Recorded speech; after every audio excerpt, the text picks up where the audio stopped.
ఏం తినకూడదు అదే తింటావు నువ్వు. ఏం మాట్లాడకూడదో అదే మాట్లాడతావు. ఏం చేయకూడదో అదే చేస్తూ ఉంటావు ఎప్పుడు నువ్వు. అంటూ ఉంటామా ఇట్లా తెలుగులో? ఇంగ్లీష్‌లో మరి? ఇలాంటివి మనకి ఏ బుక్‌లలోనూ దొరకవు. మీరు స్పోకెన్ ఇంగ్లీష్ అనుకుని వినే గ్రామర్ క్లాస్‌లలో కూడా ఉండవు. అవును గదా! మరి ఇలాంటివన్నీ తెలియాలంటే ఏం చేయాలి అనిత అంటే, నేనైతే కొన్నేళ్ల నుండి మూవీస్, షార్ట్ ఫిల్మ్స్ లాంటివి చూసి నేర్చేసుకున్నా.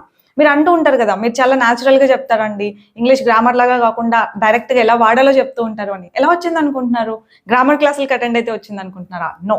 వీడియోస్, షార్ట్ ఫిల్మ్స్‌లో రియల్ ఇంగ్లీష్ ఉంటది. నాకంటే కొన్నేళ్ళు పట్టింది అవన్నీ నేర్చుకోవడానికి. మీకంత టైం ఉందా? ఉంటే డెఫినెట్‌గా షార్ట్ ఫిల్మ్స్, మూవీస్ చూస్తూ ఉండండి. ఇలాంటివన్నీ తెలిసిపోతాయి. లేదు అంటే 1 ఇయర్ వాలిడిటీతో మన యాప్‌లో ఒక కోర్స్ ఉంది. స్పోకెన్ ఇంగ్లీష్ ఫుల్ కోర్స్ అని చెప్పి.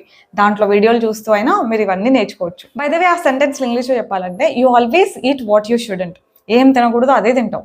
You always do what you shouldn't. ఏం చేయకూడదో అదే చేస్తావు. ఇలా వర్బ్‌ని మార్చుకుంటూ చాలా సెంటెన్సెస్ ఫార్మ్ చేయొచ్చు.